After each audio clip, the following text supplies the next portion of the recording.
Welcome to the CX Sessions from the Customer Experience Innovation Institute. Every episode, we provide an innovative perspective on customer experience from the people who are changing your world, one experience at a time.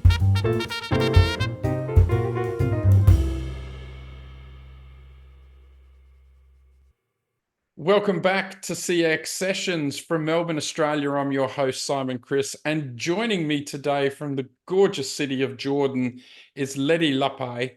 Ledi is with the Bank Al Etihad as their Director of Customer Experience, so another customer experience practitioner. Ledi, welcome to the sessions.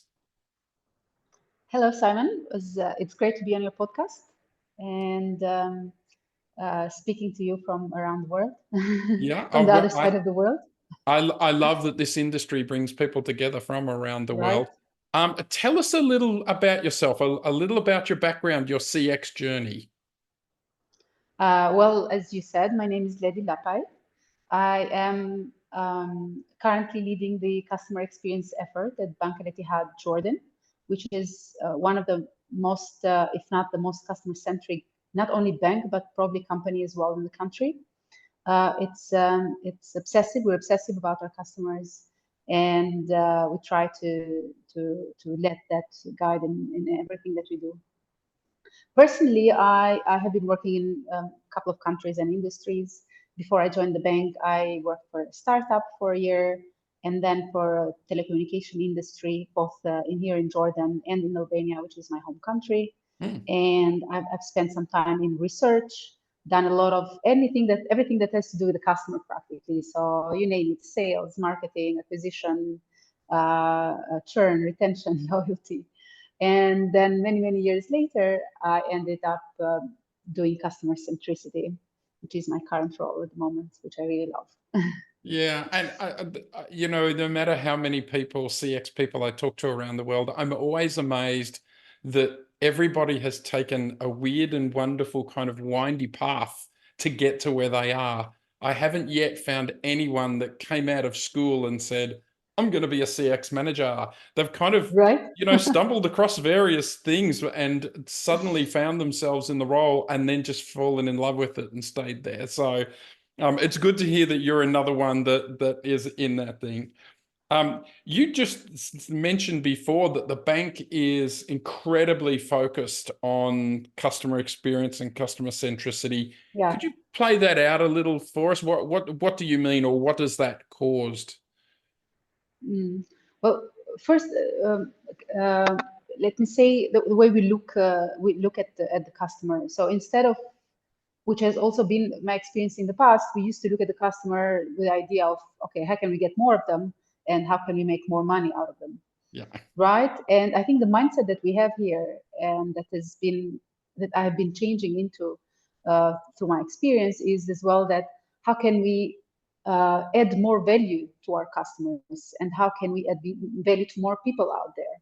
So this changes the mindset a little bit in terms of, instead of just focusing what to get from them, is about what can we offer to them, and how can we do that in the best way possible and the most relevant possible way for them.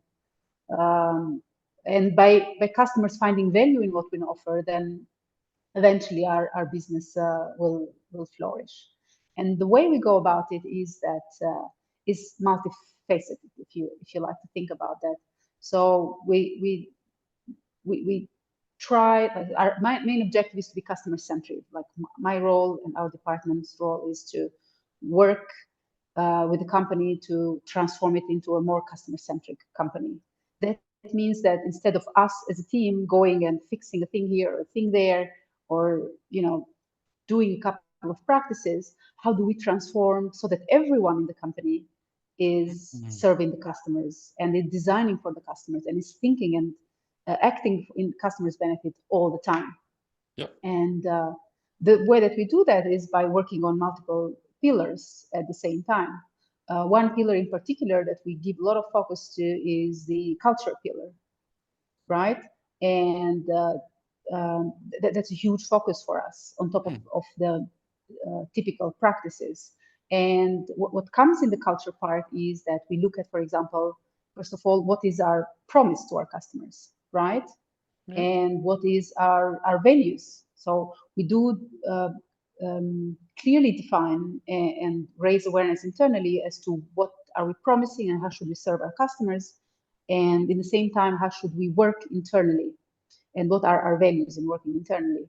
And then we work on multiple layers to whether it is by role modeling through leadership collaboration, or whether it's through raising awareness, raising capabilities and skills, and formal mechanisms. So we make sure that all of these formal mechanisms are in place to ensure and enable that our employees are behaving in a way and we're nurturing a culture that actually it's customer centric, and it goes in that direction. So that's one pillar. Yeah. And I Okay. love that it's the culture thing is a top to bottom. Often people Yeah. think customer experience is just for the call center team or just for the digital marketing team, but it's the person serving someone in a branch. It's how does the customer receive their credit card in the mail, or like it is kind of that total end-to-end thing. Yes. What other pillars are there to this? To add to that, the culture is, yes, it's about the personal interaction, but as well, it's about the culture and the mindset that also, for example, the product designers have. So if the product designer is it's what's the word? It's not skewed. I'm gonna cut this out. Yeah. so, so if the product owners is tuned to the customer's needs and it's constantly thinking about how does this impact my customer and will this feature add any value to my customer, or what is the customer pain point and friction so I can fix that. All of this mindset and behaviors are part of our culture that we're trying to instill and nourish. So it goes beyond the front line. It includes everyone in the company. So besides the culture, we for sure have the typical practices of customer experience, where we do measure customer feedback, not only customer, to measure customer, employee, and partner feedback. It's more like a 360. The idea is that we want to be tuned to what our customers need, and we do that throughout our channels, throughout our products, journeys, features, any interaction that the customer has with us. We're constantly measuring and trying to understand what the customer is going through. And then we do what's called closing the small loop and closing the big loop. So we make sure that the customers that are dissatisfied, we're getting back to them right away and sorting out their problem. And then we're looking at the root cause of customer problems. So that's the bigger loop. And but looking at the big loop, it's not just something that we as a department do, it's just something that we encourage and enable throughout the company, because you want to be able to have a lot of teams working on solving root cause problems for our customers. And this information, the measurement as well, is very much needed for metrics. So all of this feedback we get from our customers, we translate it into metrics. And those metrics are used for two main purposes. One is to monitor to see what's happening, so that we are constantly tuned and pulse measuring. But in the same time, we use it as a formal mechanism where every person that is in a way or another designing or serving for the customer, they have this KPI to guide their actions, and at the same time part of their performance as well. Okay. So try to tie things in so that everyone in the company is aligned and customer centric. So that's another part, another pillar. Furthermore, what we do is that we try to encourage customer-centric practices, such as, for example, design thinking. Yes. Right. So listening to the customer is just part of the of the customer centricity. You want to make sure that you're also using practices that enable you to design solutions and services in the best way. So we try to instill internally and encourage, and sometimes cooperatively, facilitate practices such as, for example, building personas, building customer journey mapping, and then out of that coming up with improvements that will help improve customer experiences. So that's a big, like that's a very big scope for your role, okay, to kind of design that. What are you finding are some of the current challenges or stumbling blocks around driving CX? Is it tech? Is it people? Is it what are you finding might get in the way? Um, One of the things that we're lucky in here is that we have really, really great set of people in the company. So I think that's one of the biggest pluses and enablers. So when you work with great people, you're able to push through a lot of types of initiatives, and some of them they take longer, or they are more complex. But having good people with the right mindset, if I may put it this way, you're able to push through a lot of those initiatives. If I were to mention uh, difficulties or challenges, which are all challenges that can be overcome if you have the right people on board, Of and I course. can't stress this enough. So, for example, we have challenges. One of them would be, for example, the complexity of technology and how rapidly it's changing. Very. So, for example, and particularly when you are in a financial sector, that you have a lot of security and regulatory restrictions, Mm, that adds a layer of complexity to that. So, running at the same speed with the change in technology, I think, particularly recently with the addition of AI, they it, are. it's a little bit challenging because there you have this.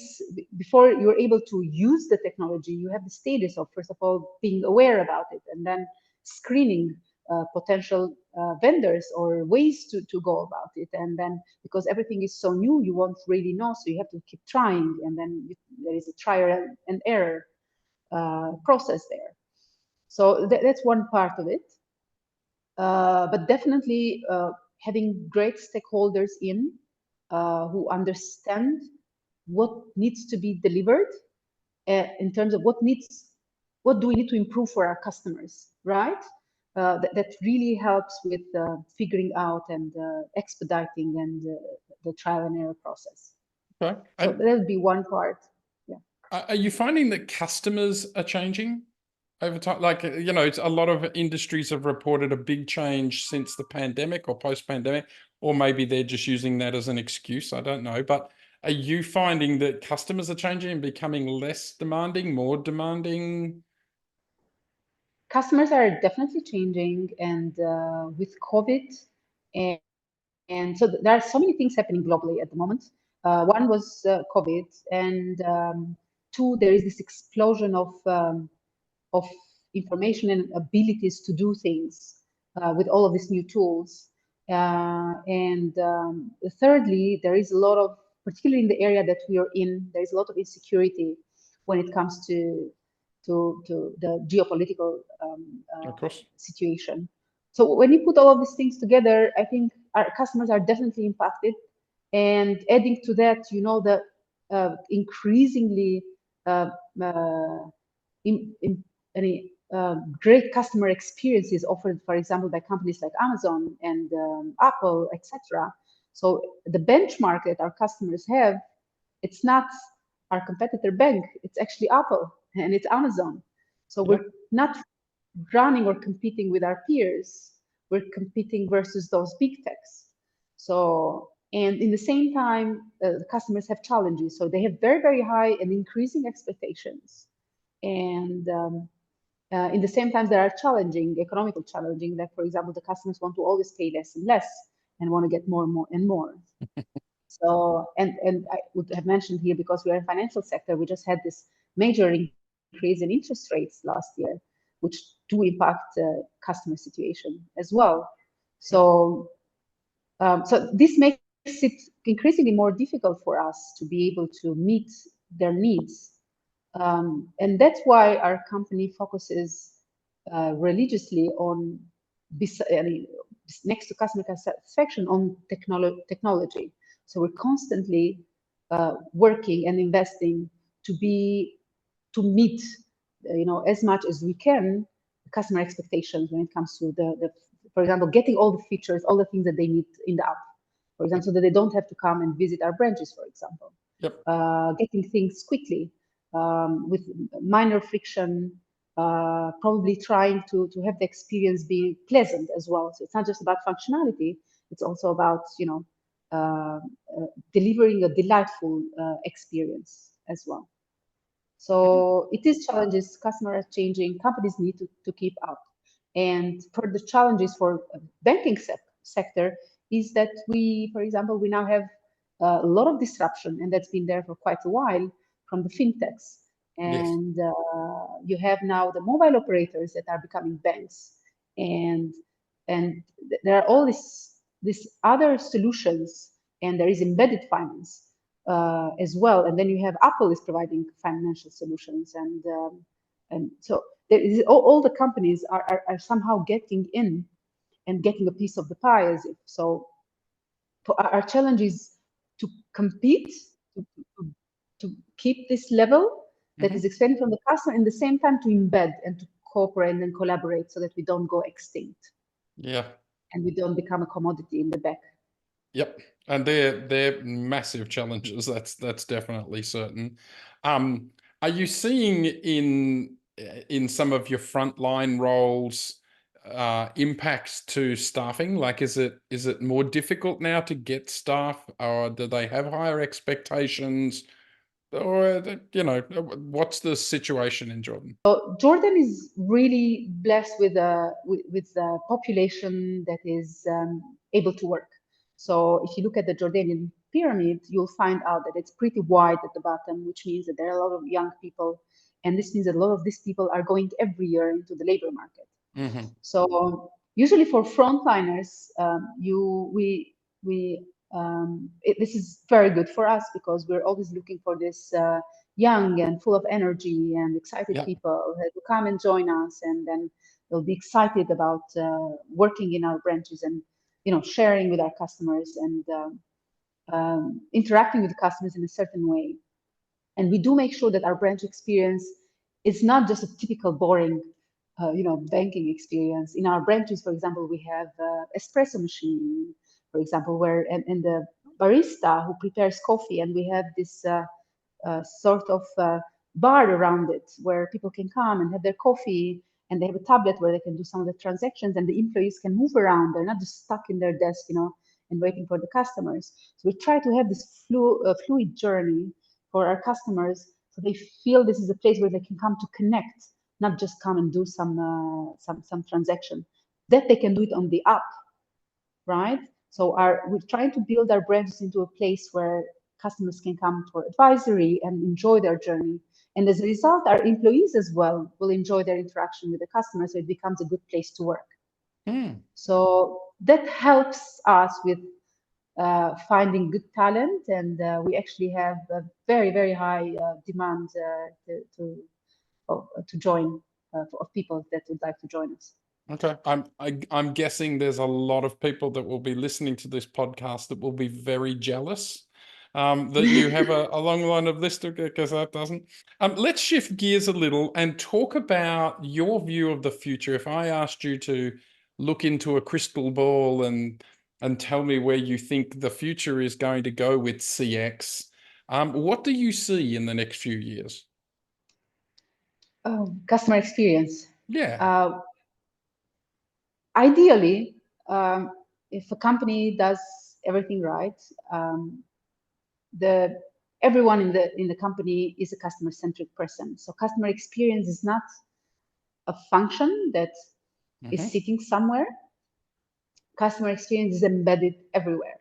So you'll find out that you have, for example, customer journey specialist in the product design, and you'll find out that you have a customer expert on the branch design, etc. So, and in the strategy, and so ideally it would be like it should be embedded everywhere in the company. So that because there is so much change that the company needs to adapt very quickly, and the more customer centricity is embedded within the functions of the company, the quicker all of these functions will adapt to the new changes.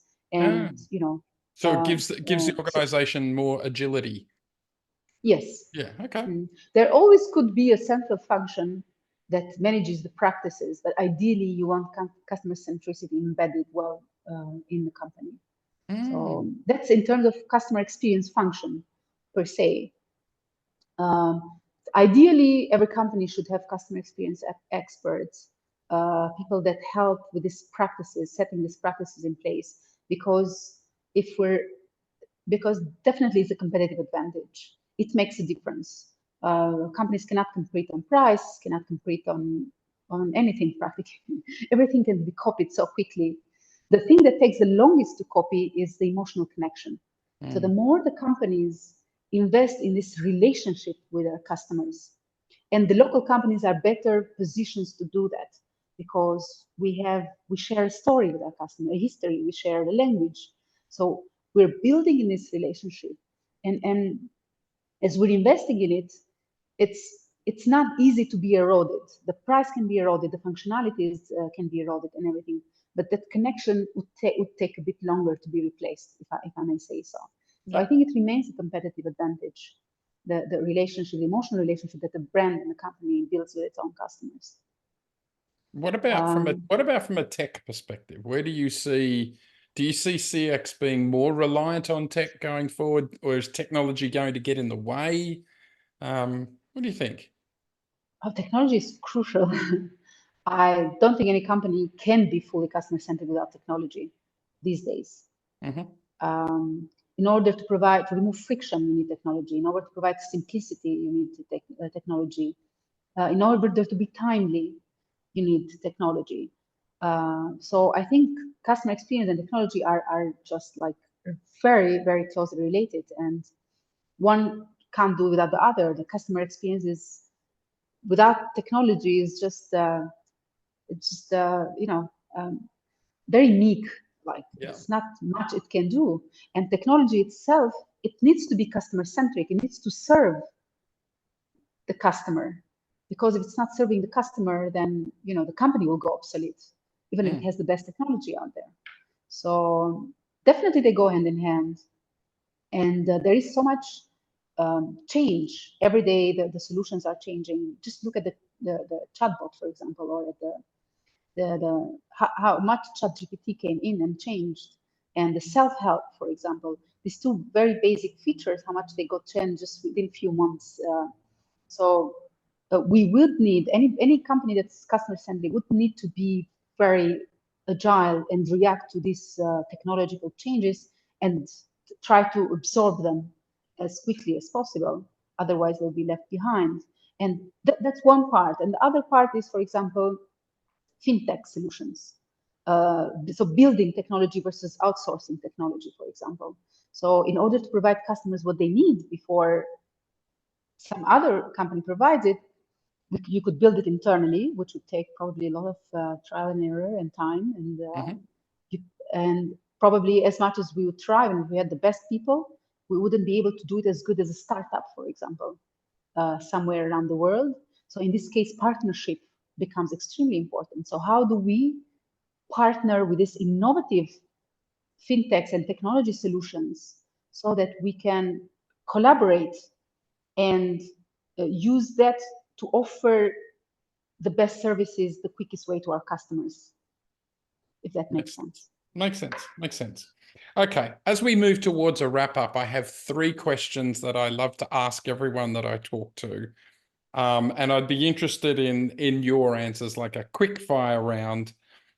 What makes a great customer experience for you? So when Ledi is out doing whatever it is that you do and shopping for whatever it is that you're shopping for or whatever, what makes a great customer experience for you personally? Personally, I guess when you feel that at the end of it, you have either an added delight, so it's like a delight at the end of the experience. So for example, I got something that I needed, but I got it in such a way that it just kind of made my day, as if, so that kind of, it would be a great customer experience for me. Or the other way around would be that when you have this frustration about something that you really need to solve or to do, and you don't know how to go about it, and suddenly you find this, very elegant, simple solution that kind of takes all your frustration away. So I think those feelings, I think, make it great.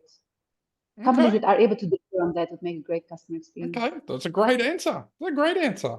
The second one is, if you could go back in time to a younger self, I know you're already young, but if you went back to a younger self, and you wanted to give yourself some advice about about your CX career, what would you tell yourself to focus on?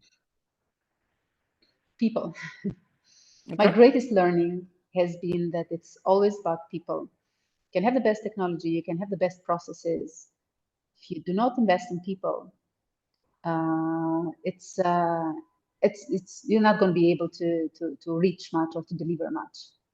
It's always about the people, and it's about their mindset, the mindset of being humble and being curious and being collaborative and thinking of the greater good and being excited.